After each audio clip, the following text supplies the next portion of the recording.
Prince William and Catherine are now formally known as the Prince and Princess of Wales by King Charles III, making the Duchess the first person to wield the title since the late Princess Diana.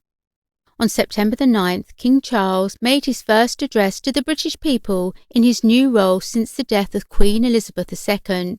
In his address, the King said, "Queen Elizabeth's was a life well lived, a promise with destiny kept, and she is mourned most deeply in her passing. That promise of lifelong service I renew to you all today."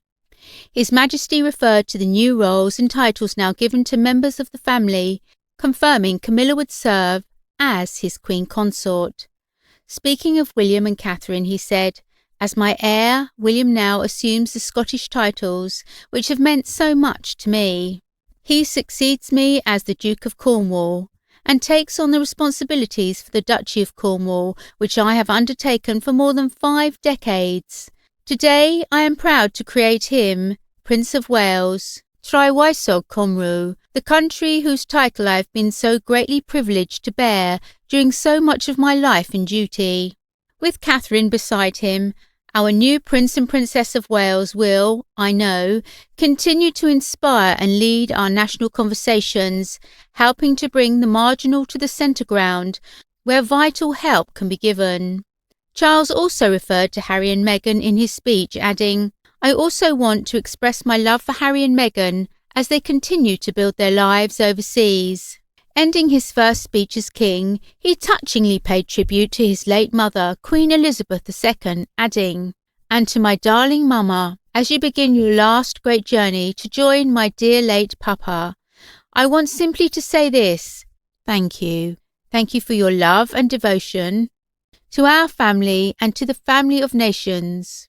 You have served so diligently all these years. May flights of angels sing thee to thy rest."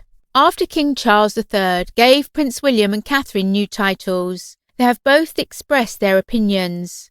According to a royal source, the Prince and Princess will approach the roles in a humble and modest way.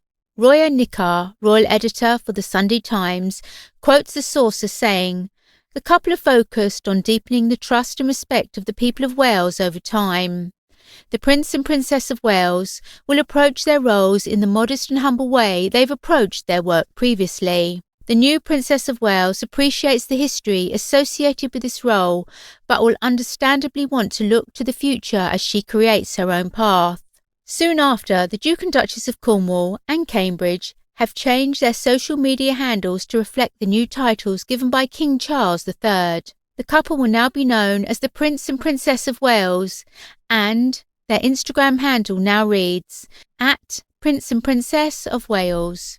Yesterday night, the King and Queen Consort, together with other members of the royal family, including Prince William and Harry, stayed at Balmoral Castle in Scotland. As soon as he returned to Buckingham Palace, Charles greeted and shook hands with members of the public.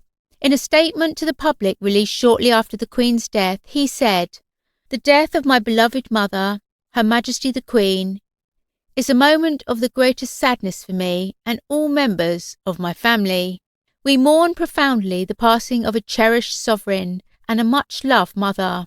I know her loss will be deeply felt throughout the country, the realms and the Commonwealth, and by countless people around the world.